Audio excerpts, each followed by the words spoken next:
जिन्हें हम अपना गुरु मानते हैं, महापुरुष मानते हैं, जिन्हें आदर देते हैं, जो हमारे बुजुर्ग हैं और जो सबके बाप हैं, वो भगवान केवल भाव और आपके निष्ठा को निहारते रहते हैं कि आपका भाव कैसा है, आपकी निष्ठा कैसी है। और ये दोनों मजबूत हैं तो कोई तकलीफ नहीं है।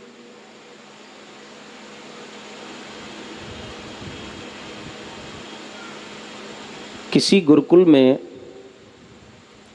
एक गुरुजी अपने हजारों शिष्यों को सामने बिठा करके भगवान के चरित्र श्रवण करा रहे थे। और ये बात हमारे श्रीधाम वृंदावन की है, सच्ची घटना है। और समय भी कोई ज़्यादा व्यतीत नहीं हुआ, ज़्यादा से ज़्यादा 50-60 साल पहली बात। हमारा तो खैर जन्म नहीं था, पर महापुरुषों की वाणी अजर अमर होती है, लोग उसे गा गा करके आनंद ले रहे हैं।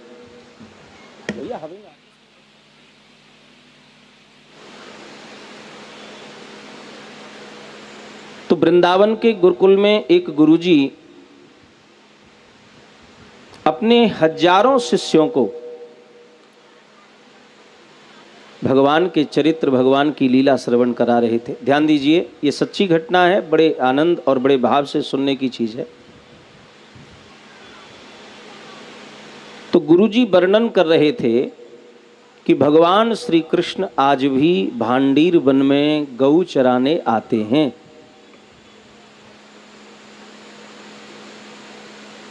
पीली पीतांबरी पहने हुए, माथे पर मोर पंख लगाए हुए, कमर में करधनी, बरहा पीडम नटवर बपु कर्णयो कर्णकारम बिभ्रदवासः कनक कपिशम वैजयंती चमाला।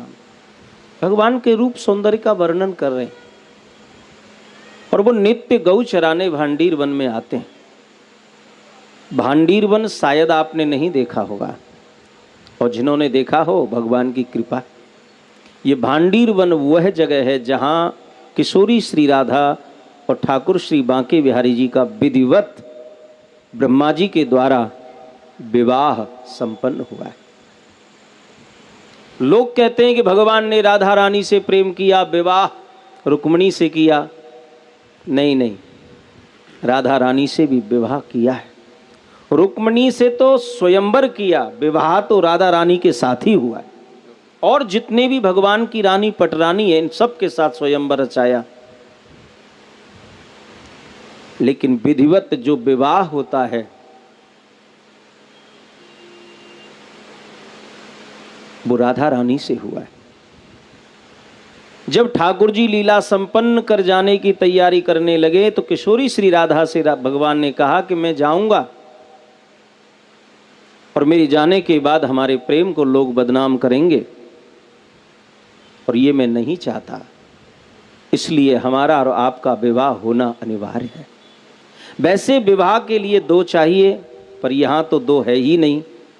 राधा कृष्ण स्वरूपाम्बई, कृष्ण राधा स्वरूपिणी।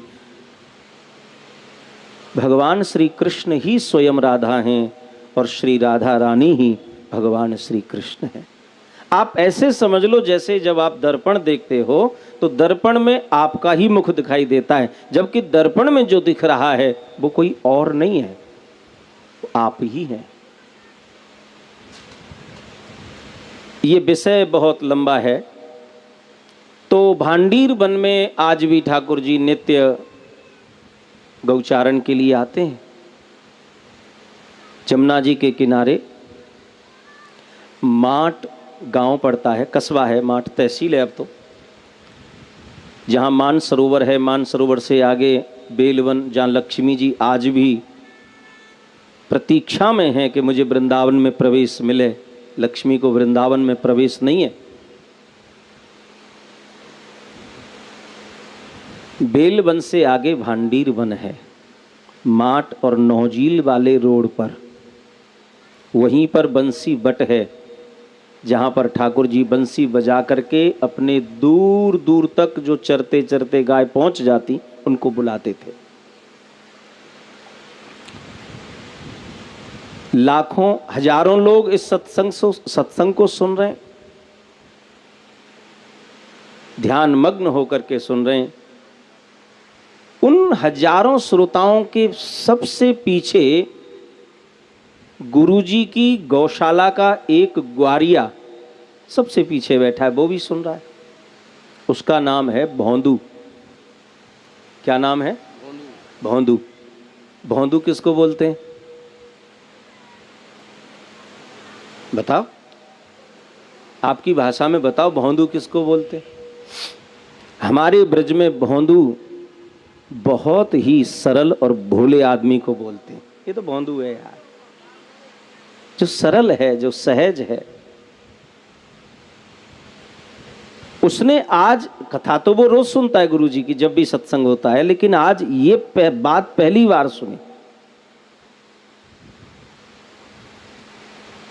मैंने पहले दिन भी निवेदन किया था, भगवान की कथा खोपड़ी वालों के समझ में नहीं आती। ये दिल का सौदा है, दिल लगाओगे तो उतर जाएगी और खोपड़ी लगाओगे तो उड़ जाएगी। ये खोपड़ी वालों का सौदा है ही नहीं, ये दिल का सौदा है। ग्वारिया का दिल लग गया इस कथा पर। बाकी खोपड़ी वाले तो वहाँ 1000 बैठे थे, सुन रहे हैं और आनंद ले रहे हैं, ताली बजा रहे हैं, प्रसाद लिया, हाथ पहुँचे, चले गए, कल फिर आना है। ये खोपड़ी वाले हैं, और जो भाव से सुन करके उस पर दृढ़ विश्वास कर ले, ये दिल का सौदा है। उसे लगा कि मैं तो आज तक ये कथा गुरुजी ने सुनाई है, इससे अपरिचित था, और मैं तो रोज भंडीरवन अपने गुरुजी की गाय लेकर के जाता हूँ, मुझे तो वहाँ ऐसा कोई दिखा नहीं गुरुजी जो कह रहे हैं। पर गुरुजी कह रहे हैं तो गुरुजी असत्य तो नहीं बोलेंगे, जरूर गुरुजी की वाणी में सत्यता है, तभी तो वो बोल रहे हैं। भगवान पर भरोसा और गुरु की वाणी पर विश्वास, ये दो चीज जब तक जीवन में उतरेंगे नहीं, तब तक उसका पूर्ण लाभ प्राप्त नहीं हो सकता। दृढ़ भरोसा।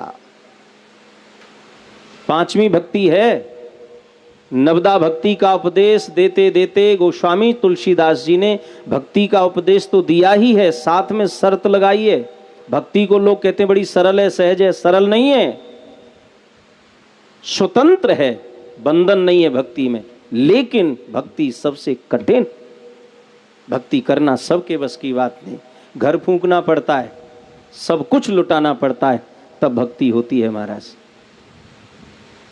वैराग्य कठिन नहीं है, त्याग कठिन नहीं है। और लोग त्याग के नाम पर त्यागते ही क्या है? पत्नी बच्चे त्याग दिए, घर त्याग दिया, कहीं तीर्थ धाम में जाके बैठ गए तो त्यागे थे 2 बच्चे 1 पत्नी, और वहां हजारों चेला चेली बना लिए, क्या फायदा? त्यागा था 3 कमरे का घर और यहाँ 300 कमरा के चक्कर में पड़े हुए हैं, क्या फायदा? क्या त्याग दिया आपने? भक्ति स्वतंत्र तो है पर सहज नहीं है। भक्ति के लिए अपना सब कुछ न्यौछावर करना पड़ता है।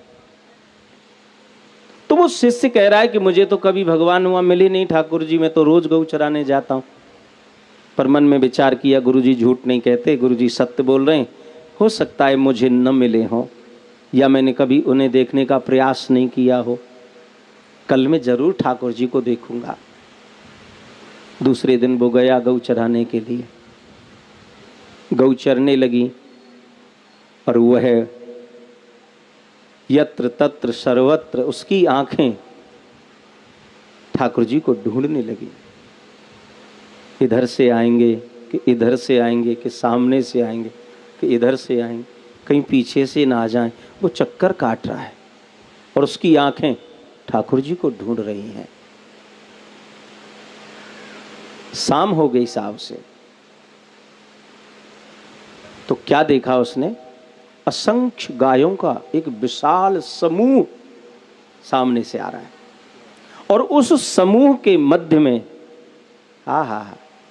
श्याम वर्ण पीत वस्त्र, माथे पर मोर पंख, गले में वैजंती मोतियों की माला, कमल की जो पंखुड़ी होती हैं ऐसे ठाकुर जी के कटीले नेत्र, प्रभु के चरण कमल जहां भी पड़ रहे हैं ब्रजरज में, प्रभु के चरण कमलों के रज के हर कण से चंदन की सुगंधी आ रही है। केसर का चंदन भात ठाकुर जी ने लग, बड़ा सुंदर प्यारा मनोहारी दृश्य है साहब। वो समझ गया कि यही है ठाकुर जी। पहली बार उसने दर्शन किया। गुरुदेव जो वर्णन कर रहे थे यही है वो। दौड़ करके गया, गायों के बीच में होके घुस गया, ठाकुर जी के चरणों में साष्टांग लेट गया। प्रभु, मैंने आपको पहचान लिया, मेरे गुरुजी ने मुझे बताया, आप मुझे मिल गए। भगवान ने कहा, भाई तुम कौन हो? तो बताया, मेरा नाम भौंदू है, मैं गुरुजी की गौशाला का ग्वारिया हूँ। कल गुरुजी कथा सुना रहे थे तो तब मैंने आपके विषय में सुना, तो फिर मैंने निश्चय कर लिया कि आज ठाकुर जी के दर्शन करूँगा ही करूँगा।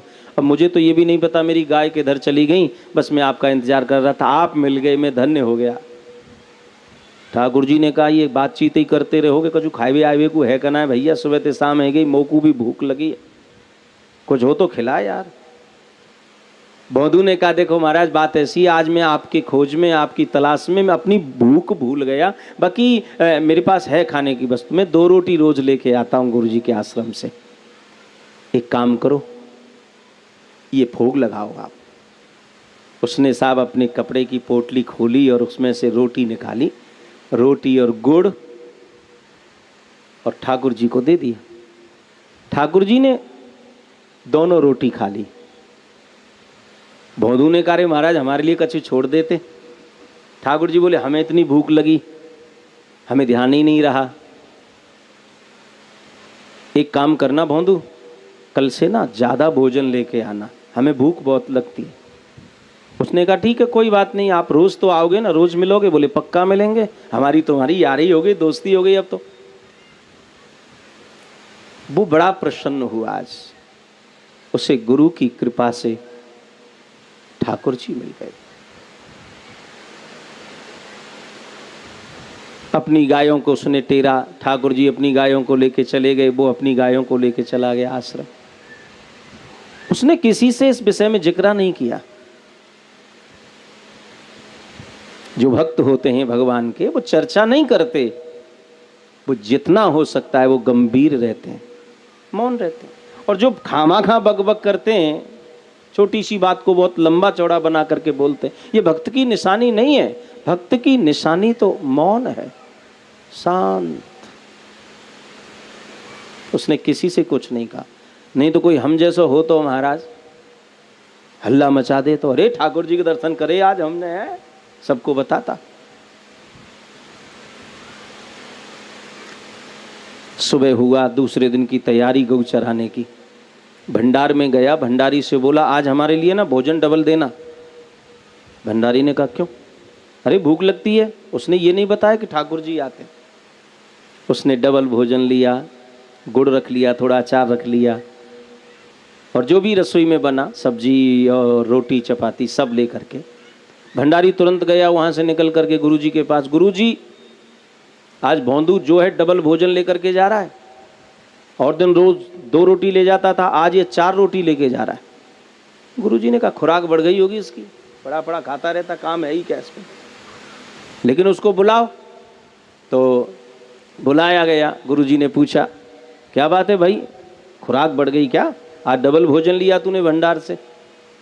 अब उसे बताना पड़ गया, गुरुजी मैंने अपने लिए नहीं लिया, वो कल परसों जो आप कथा सुना रहे थे ना, ठाकुर जी आए भांडीर वन में गौ चराते हुए, वो मुझे मिल गए, उन्हें भूख लगी थी, मैंने 2 रोटी उनको दी, मैंने सोचा कि एक वो खाएंगे एक मैं खा लूँगा, वो दोनों रोटी खा गए, मैं भूखा रह गया। फिर उन्होंने वचन लिया कि कल से मैं डबल भोजन लेकर के आऊँ, तो गुरुजी मैं 2 रोटी उनके लिए लेके जा रहा हूँ, 2 अपने लिए लेके जा रहा हूँ। गुरुजी ने कहा, क्यों झूठ बोलता है तू? हाँ, तेरी खुराक बढ़ गई है, सीधा क्यों नहीं बोलता? नहीं गुरुजी मैं झूठ नहीं बोलता। एक बात कहूं, जो सीधे सरल जो भौंदू होते हैं ना, वो झूठ नहीं बोलते, ये झूठ तो समझदार लोग बोलते हैं, झूठ तो पढ़े लिखे लोग बोलते हैं। आप बुरा ना मानना इस बात को, थोड़े बहुत तो हम भी पढ़े लिखे हैं, तो उनमें ही हमारी भी गिनती है, हम किसी को व्यक्तिगत नहीं बोल रहे हैं। जो अपने आप को समझदार समझ रहा है, पढ़ा लिखा समझ रहा है, योग्य समझ रहा है, वो जितना पढ़ा लिखा है वो उतना झूठा भी है। और जो सरल है, सहज है, वो झूठ नहीं बोलेगा। सत्य का पालन करता ही वो है जो सहज है, जो सरल है। गुरुजी ने मन में विचार किया, ये झूठ नहीं बोलेगा। गुरुजी ने कहा, एक बात तो सुन, तू सच बता, ठाकुर जी आए? हाँ गुरुजी, ठाकुर जी आए, मैंने दर्शन किया, जैसा जैसा आपने बताया मैंने वैसा वैसा पाया, वही स्वरूप। तो गुरुजी के नेत्र सजल हो गए और कहा, बेटा एक काम कर, आज तू जा, ठाकुर जी मिले तो उनसे निवेदन करना कि वो मुझे भी दर्शन दे दे। मिल जाए तो तू मेरे पास उनको लेके आना, मैं भी उनकी छवि और झांकी देखना चाहता हूं। भौंदू ने कहा, गुरुजी वो मेरे दोस्त हैं, वो मेरे मित्र बन गए हैं, मेरी बात वो टालेंगे नहीं, मैं जरूर कहूंगा और वो मेरे साथ जरूर चल के आएंगे। वो गया महाराज, देर ना हो जाए, बड़ी फुर्ती से गाय खोली और गायों को दौड़ाता हुआ भांडीर बन पहुंच गया। आवाज लगाई उसने, मित्र कहाँ हो भाई, जल्दी आ जाओ, भोजन तैयार है। ठाकुर जी प्रकट हो गए, दोनों आमने सामने बैठे, भोजन निकाल करके दिया। ठाकुर जी भोग लगाने लगे, रोटी का बंडल बनाया, गोल कर लिया, उसको रोल बना लिया, एक हाथ में गुड़ एक हाथ में रोटी, थोड़ा सा गुड़ लिया, थोड़ी रोटी, थोड़ा गुड़ थोड़ी रोटी, इस तरीके से जैसे बालक भोज खाता है। जैसे ही ठाकुर जी भोग लगाने लगे तो भौंदू ने कहा, कन्हैया एक बात कहूं? हाँ कहो। देखो अब आप मेरे सामने आके प्रकट हो गए हो, मुझे दर्शन दे रहे हो, मैं तो धन्य हो गया, पर मेरा एक निवेदन है आपसे। क्या? आज शाम को ना तुम मेरे साथ चलना। कहाँ? भौंदू ने कहा, मेरे गुरुजी के यहाँ। भगवान ने कहा, क्यों? बोले, गुरुजी ने कहा है कि भगवान मिले हैं तुझे, तो तू उन्हें मेरे पास लेके आना। ठाकुर जी ने कहा, भाई हम तेरे गुरुजी से कोई मतलब नहीं रखते, हमारा तेरी मित्रता है भाई, हम तुझे मिले हैं, तू हमारे दर्शन कर, आनंद ले, हमारा तेरा गुरुजी से कोई लेना देना नहीं है, हम गुरुजी के पास क्यों जाने लगे? भौंदू ने कहा, वो मेरे गुरुजी हैं महाराज, उनकी कृपा से ही तो आप मुझे मिले हैं, उन्होंने मुझे ज्ञान दिया तो आपकी प्राप्ति हुई। आप भगवान हैं, आप कन्हैया हैं, आप सर्वंतर्यामी हैं, आप सब कुछ हैं, ये मुझे मेरे गुरु ने बताया। आपको चलना पड़ेगा। कन्हैया ने कहा, देख भैया, बुरा मान भला मान, मैं गुरु जी के पास नहीं जाऊंगा। गुरु ज्ञानी है, मना नहीं करता, लेकिन गुरु में भाव नहीं है, जो भाव तेरे अंदर है वो भाव तेरे गुरु में नहीं। बोले, नहीं जाओगे? बोले, नहीं। तो तुरंत भौंदू ने हाथ झटका और जो रोटी खा रहे थे ठाकुर जी उसको छुड़ा लिया और बोले, ला गुड़ भी दे। तुम हमारे गुरुजी को दर्शन नहीं दोगे तो हमारा तुम्हारा क्या नाता? जिनकी कृपा से मैंने तुम्हें पाया है, तुम उन्हीं को दर्शन नहीं दोगे तो भैया मेरा भोजन तुम्हारे काम का नहीं, ला मेरा भोजन वापस दे। ठाकुर जी ने कहा, तुझे भोजन लेना ले ले, पर मैं वहां नहीं जाऊंगा। ठीक है, नहीं जाओगे तो मेरा तुम्हारा कोई मतलब नहीं। भौंदू ने अपना भोजन उठाया महाराज और मुख मोड़ा ठाकुर जी की ओर से और चल दिया। ठाकुर जी देखते रह गए। ठाकुर जी को लगा कि मेरे त्रिलोकी का राज्य छिन गया, मेरा भक्त मुझसे मुख मोड़कर पीठ मोड़ करके जा रहा है, मेरा सब कुछ चला गया। भक्त का सब कुछ भगवान है तो भगवान का सब कुछ भक्त है, ये दोनों का संसार है। ठाकुर जी से रहा नहीं गया। ठाकुर जी ने आवाज लगाई, भौंदू रुक भाई, रुक तो जा। भौंदू ने कहा, नहीं रुकूंगा अब मैं, तुम अपनी रास्ता हम अपनी रास्ता। अरे भाई रुक तो जा। नहीं रुका तो ठाकुर जी दौड़ करके उसके पीछे गए और उसकी पीठ पर बैठ गए। बोले, चल जहां तू ले जाना चाहता है मैं वहां जाने को तैयार, चल। भौंदू ने कहा, बनी ना बात। अपनी पीठ पर ठाकुर जी को बिठा करके गायों को लेकर के सज्जनों वो आया। गुरुजी ने देखा सामने से असंख्य गायों का समूह और उन गायों के मध्य में भोंदू अपनी पीठ पर ठाकुर जी को बिठाए हुए गुरु जी की ओर आ रहा है।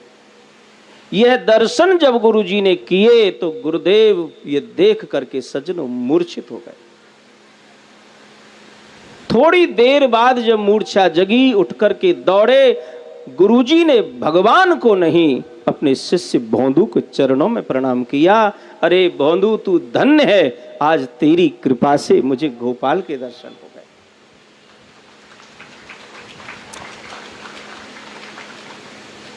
कोई संदेह नहीं है इस बात में कि गुरु की कृपा से भगवान मिलते हैं, पर शिष्य यदि श्रेष्ठ है तो कभी कभी शेष शिष्य भी अपने भगवान को गुरु से मिला देता है, पर उसके लिए बहुत निष्ठा चाहिए।